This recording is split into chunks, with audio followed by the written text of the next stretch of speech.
Leo pia mahakama hii imeahirisha shauri la Jamhuri dhidi ya Mheshimiwa Lissu ili mahakama iweze kupata fursa ya kutoa uamuzi mdogo. Mtakumbuka siku ya Ijumaa wakati shahidi watatu wa Jamhuri anaendelea na ushahidi wake, aliomba kutoa mahakamani video ambazo zilikuwa zimehifadhiwa kwenye memory card na flash disk kama sehemu ya kielelezo kufuatia ushahidi wake aliokuwa ameufanya na uchambuzi wa video hizo. Sasa kitendo kile kilikumbana na pingamizi la kutoka kwa Mheshimiwa Lissu, na niliwaambia siku ile Ijumaa kwamba alipinga kwa sababu kubwa 4. Sasa leo ilikuwa ni upande wa Jamhuri kuja kutoa majibu kwenye pingamizi hilo, kazi ambayo wameifanya, na mwisho wa siku mahakama imeelekeza kwamba itatumia siku ya leo na siku ya kesho kuandaa uamuzi mdogo ikiwa kielelezo hicho, zile video zitapokelewa mahakamani au hazitapokelewa. Sasa maeneo 4 ambayo yanabishaniwa, ni muhimu nikayakumbusha haya ambayo mahakama hii ndio inakwenda kufanya uamuzi. Kwenye hoja ya kwanza, Mheshimiwa Lissu ni hoja yake kwamba video zile, ile clip, ile video yenyewe haikuchezwa kwenye mahakama ya ukabidhi kule Kisutu. Na hoja yake anasema, na mnakumbuka Tanzania kwamba proceedings za Kisutu angalau zilikuwa zinajulikana na umma ulifuatilia ule mwenendo. Sasa Lissu anasema video zile hazikuchezwa, Jamhuri wanasema video zile zilichezwa. Kwa hiyo mahakama itapaswa kuamua kama video zile zilichezwa au hazikuchezwa. Hiyo ni hoja ya kwanza. Kwenye hoja ya pili, Mheshimiwa Lissu alikuwa hoja yake ya pili imejikita kwenye nini kinaanza kati ya vielelezo ambavyo mtaalamu anafanyiwa uchunguzi au ripoti yenyewe. Kwa maoni ya Mheshimiwa Lissu na maelekezo yake na submission zake na mawasilisho yake ni kwamba Jamhuri walipaswa waanze na ripoti ya mtaalamu, halafu baada ya ripoti hiyo mtaalamu huyo aombe kutoa vitu alivyofanyia huo uchunguzi. Lakini Jamhuri wanasema wao wanaweza wakaanza na chochote kwa sababu ni mpango wao wa namna ya kufanya hayo, wa namna ya kuendesha shauri lao. Sasa hoja ya tatu ambayo inabishaniwa hapa mahakamani ni uhalali wenyewe wa shahidi. Shahidi alipokuja mahakamani alijitambulisha kama mtaalamu wa mitandao, anaitwa forensic expert. Lissu anasema huyu sio forensic expert kwa sababu kwa mujibu wa GN namba 823/2024 mkurugenzi wa makosa hapa nchini DPP alishateua wataalamu forensic expert, lakini kwenye hiyo orodha iliyoko pale shahidi huyu aliyoko mbele ya mahakama hayumo, jina lake halimo. Kwa hiyo ni maoni ya Lissu na mtazamo wake kwamba kwa sababu hayuko mle, hajateuliwa na DPP, basi shahidi huyo sio mtaalamu. Na ya mwisho, hoja ya mwisho inayobishaniwa ni kuhusu ule mnyororo, chain of custody, mnyororo wa hizo exhibit, wa hicho kielelezo chenyewe, hiyo flash na hiyo memory card. Kwa sababu kwa ushahidi uliopo na kumbukumbu zilizopo, tangia alipopokea vielelezo hivyo kutoka kwa mamlaka zilizoomba yeye afanyie uchunguzi kielelezo hicho, akafanya uchunguzi, akakamilisha kufanya uchunguzi na akarejesha vielelezo hivyo kwa mamlaka iliyokuwa imemuomba. Shahidi hakuwa amesema au hakuwa ameionyesha mahakama vielelezo hivyo baada ya kurejea kwa mamlaka iliyomuomba fanya uchunguzi alivichukua lini hadi leo au hadi siku hiyo ya Ijumaa alipoomba kuvileta hapa mahakamani. Sasa kwenye sheria kuna utaratibu wa kuandika. Unapopokea kitu unaandika tumepokea hiki kitu kwa ajili ya 1 2 3, unaandika, una sign. Halafu ukimpa mtu mwingine pia unamwambia bwana nimekukabidhi kielelezo hiki kwa ajili ya jambo fulani. Ukimpa mtu mwingine pia unasema nimemkabidhi mtu mwingine. Ni hoja ya Mheshimiwa Lissu kwamba hiyo chain of custody hata haikuongelewa. Yaani shahidi hakusema ni namna gani tena amepokea vielelezo hivyo baada ya kuwa vimetoka mikononi mwake kwa kipindi hicho alichokuwa amefanya uchunguzi. Kwa hiyo sababu hizo 4 ambazo zilikuwa zinabishaniwa leo na ubishani umehitimishwa leo, tunasubiri kama nilivyosema mahakama itumie siku ya leo na siku ya kesho kwa ajili ya kuandika uamuzi mdogo, na tutakutana siku ya Jumatano hapa kwa ajili ya kusikiliza hiyo ruling au uamuzi mdogo wa mahakama hii kuhusu kupokelewa kwa vielelezo hivyo au kutopokelewa. Kwa hiyo mpaka hapo Jumanne tutakapokutana, Jumatano nimesema, sorry, sio Jumanne kwa sababu Jumanne ni kesho, leo ni Jumatatu.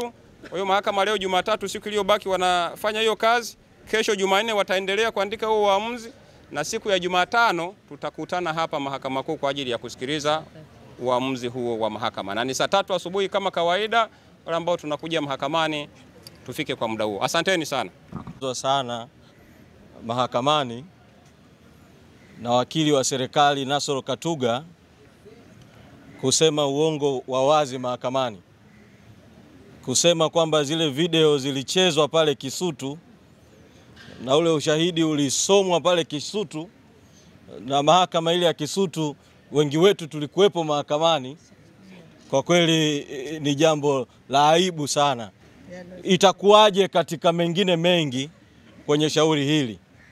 Ndio maana sisi tumekuwa tukisisitiza toka mwanzoni kwamba mashtaka haya ya uhaini juu ya mwenyekiti Tundu Lissu hayana mashiko yoyote, na tumekuwa tukiushauri serikali chini ya Rais Samia na mwendesha mashtaka DPP na mamlaka zote zinazohusika ziondoe hii kesi mahakamani ili kuficha hiyo aibu na kukwepa kulazimika kusema uongo mbele ya mahakama.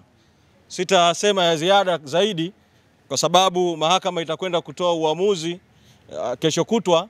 Rai yangu tu ni kwa wanachadema na wapenda haki na wapenda uhuru kujitokeza mahakamani siku ya kesho kutwa ili kusikiliza hayo maamuzi hayo madogo kuhusiana na hicho kielelezo cha video na vielezo vingine vinavyoambatana na jambo hilo. Lakini tumie fursa hii vile vile kusema kuhusiana na jambo ambalo limejitokeza la makamu mwenyekiti wetu kuzuiwa mpakani wakati anakwenda Kenya kuhudhuria mazishi ya Raila Odinga. Tumetoa kauli ya chama, lakini nataka nisisitize tu kwa sababu toka tutoe kauli jana kupitia kwa msemaji wetu mkurugenzi wa mawasiliano, hatujasikia tena kauli ya uhamiaji. Manake uhamiaji walitoa taarifa isiyokuwa ya kweli kwamba makamu mwenyekiti Mheshimiwa Heche amevuka mpaka kwenda Kenya kinyume na utaratibu, wakati ukweli ni kwamba wao ndio kinyume cha sheria walimzuia kwenye mpaka Hispania One Stop Center, Border Center, kuvuka sasa kuingia Kenya, na sio kumzuia tu, wakaichukua na hati yake ya kusafiria. Nieleze kuwa kabla ya safari ya makamu mwenyekiti kwenda Kenya, ofisi ya katibu mkuu kupitia kwa naibu katibu mkuu bara Mheshimiwa Amani Golugwa ilifanya mawasiliano na maafisa mbalimbali wa idara ya uhamiaji ili kujua kama kuna kizuizi chochote cha viongozi wetu kuweza kusafiri, lakini taarifa zao zilionyesha hakuna kizuizi chochote. Lakini pamoja na kutoa hizo taarifa za kwamba hakuna kizuizi, makamu mwenyekiti alipoanza safari na kwenda mpakani akazuiwa na pasipoti yake kuchukuliwa. Sasa huu umekuwa utaratibu wa uhamiaji wa serikali kinyume cha sheria kuzuia viongozi wa Chadema na watendaji wa Chadema kusafiri kwenda nje ya nchi